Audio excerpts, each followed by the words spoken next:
Another round of grilling today on Capitol Hill, this time before the Senate Judiciary Committee.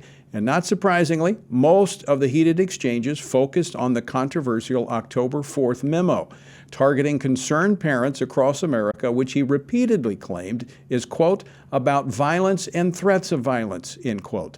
But Senate Republicans zeroed in on the true nature of the memo. There is a difference between law and politics. And General Garland, you know the difference between law and politics. Law is based on facts. It is impartial. It is not used as a tool of political retribution.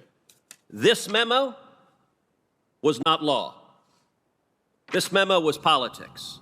Joining me now to talk about today's hearing is Senator Tom Cotton of Arkansas, a member of the Senate Judiciary Committee, whose final comments today was that the Republicans would get to the bottom of this in 15 months when they take charge. Senator, welcome back to the program.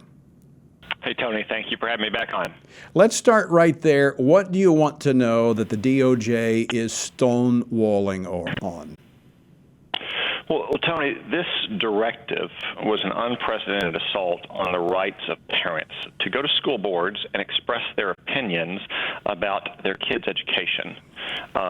And the Department of Justice obviously was working in concert with White House political officials and liberals at the National School Board Association to write the letter that the School Board Association sent to the administration claiming that there was domestic terrorists at these school board meetings, because you then have the Department of Justice springing into action with just 4 intervening days, 2 of which were weekends, Tony. Right. Weekend days, issuing this directive, sicking the feds on these parents. Obviously, there was action in concert before the School Board Association issued its letter between the White House and the Department of Justice to prepare for this moment. Merrick Garland continues to conceal on whose initiative that School Board Association letter was solicited and how they moved so quickly.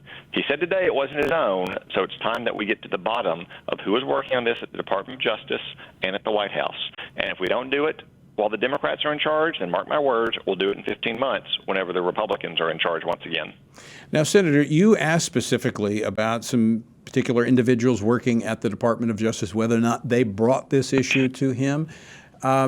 You mentioned in the hearing that you've heard from FBI officials regarding General Garland's memo. Can you share more about what you've heard? We have the Deputy Attorney General just days after the Attorney General's memo was issued. I asked her at the time, because we'd already heard from sources in the FBI that the FBI had seen this letter on September 29th and kind of laughed it off as comical, that of course the FBI shouldn't be involved in school board meetings that might grow somewhat contentious or heated. Yet they were overridden. So I wanted I wanted the Deputy Attorney General to address that. She implied that there was no opposition. And then, Tony, we were deluged with calls from FBI officials who said that is not the case. So another thing we need to get to the bottom of is who in the FBI was consulted by the Attorney General or those responsible for this directive, and what did the FBI say? At a time when the FBI should be focused on figuring out who's funding these caravans coming to our southern border or cracking down on Chinese espionage, why did Merrick Garland disregard their advice and tell them to go investigate parents who don't like their kids being taught to hate America? Now, Senator Cotton, you also brought up another, I think it was a 3-page memo that outlined federal crimes that the parents could be charged with. Now, when you asked the Attorney General about this, he said he had not seen it, didn't know anything about it. Tell our listeners more about that memo. Yeah, so we received from sources, Tony, a memorandum with a spreadsheet full of federal crimes that parents might commit at school board meetings. Not state crimes, not disorderly conduct, not criminal threats, but federal crimes, Tony. And this was specifically focused on this issue of what's happening at school boards. This was, yes, and it was a letter from the U.S. Attorney in Montana to the Montana Attorney General, to all Montana sheriffs, to all Montana DAs, to the Montana School Board Association, in response to directly as a result of Merrick Garland's directive. And it specifically references not meetings, not consultations, not coordination, Tony, but federal investigation and prosecution, and it attached to it a spreadsheet listing in detail 13 federal criminal statutes that might be used to target these parents. One of those statutes that Merrick Garland mentioned himself, and I cited, Tony, says the use of telecommunications devices to annoy the recipient. So think about that, Tony. If a parent or a parental group post on Facebook or other social media that they are dissatisfied with school board members, and the school board members find that annoying, Merrick Garland might sic the U.S. Attorney on them. And I can just tell you, Tony, I don't think that the Montana U.S. Attorney's Office came up with that list on its own. I think that came from the Department of Justice. I mean, in fact, the format of that list, Tony, looked exactly like what we get in the Senate when we ask the Department of Justice for technical legal advice on statutes we're drafting. So we're going to get to the bottom of that as well. How is it that the U.S. Attorney's Office in Montana used the exact same format in great detail to send out to so many people in Montana federal crimes that you could charge parents with? There was a distinction, a difference between the memorandum dated October the 4th, which the Attorney General put out, and the press release announcing that memorandum. The announcement of the memorandum went further in detailing what the memorandum was going to accomplish. Yeah, and Tony, it said it was creating a task force of the U.S. Attorney's offices and the Civil Rights Division and the Criminal Division, and this was what's in that press release. It was not in the memo, but in the press release, including the National Security Division. Tony, the National Security Division consists of the lawyers at the Department of Justice who are engaged in counterintelligence and counterterrorism matters. Why in the world would lawyers who spend their time trying to stop jihadists from attacking America or trying to track down Chinese spies be pursuing parents at school boards? You asked the Attorney General about that. What was his response?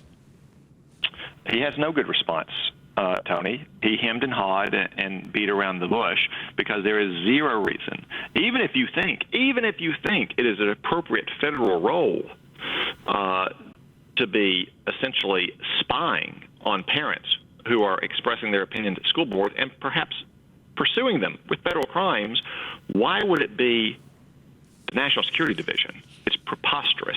It's only designed to do exactly what one of your opening clips said, which is to intimidate parents and to chill their speech. There's no other explanation. There is absolutely no other explanation for this. When you talk about, and I just want to underscore what you said at the very beginning about the time frame. I've raised that before. Nothing moves that fast in Washington, D.C., where literally in 2 working days, this has cleared the entire Department of Justice, and you have a memo coming out based upon this letter to the President of the United States. Yeah, I mean, obviously, this was done as a political effort to respond to what they viewed as parents going over the line and horror of horrors expressing their opinion about what their kids learn at school, about whether their kids have to wear masks at school, about whether you should allow boys dressed as girls into the girls' bathroom. Because remember, Tony, the national poster child for these supposed domestic terrorists that have gone to school board meetings and threatened violence was Scott Smith in Loudoun County, who went to the Loudoun County School Board because his daughter had been raped, Tony, by a boy dressed as a girl in the school bathroom, and the Loudoun County School Board and their woke superintendent covered it up because it would have interfered with their efforts to pass a transgendered policy during Pride Month. Yeah. You brought that up in today's hearing. And by the way, we've only got about a minute and a half left. Last week, speaking of this, you introduced a bill to prevent K-12 schools, K through 12 schools, from facilitating or pressuring a child's gender transition. It's actually a bill that protects parental rights. Quickly tell our viewers about that. Yeah, Tony, there is a disturbing and growing pattern across America's schools of woke teachers and administrators encouraging children to so-called transition and honoring that at school, calling them by their preferred name, their preferred pronouns, encouraging them to use different bathrooms and dress in different ways than when they come to school. And then, Tony, to conceal it at home. They don't put these files in the central files of the school, so they don't say it's covered under Family and Educational Rights Act, and they intentionally obscure to those parents what they're doing at the school. Parents should always know what's happening at their kids' school. It's amazing what is happening in our schools. It's the Empower Parents to Protect Their Kids Act. I assume you have some things on your website about that. We'll put that up on our website so people can see more about it.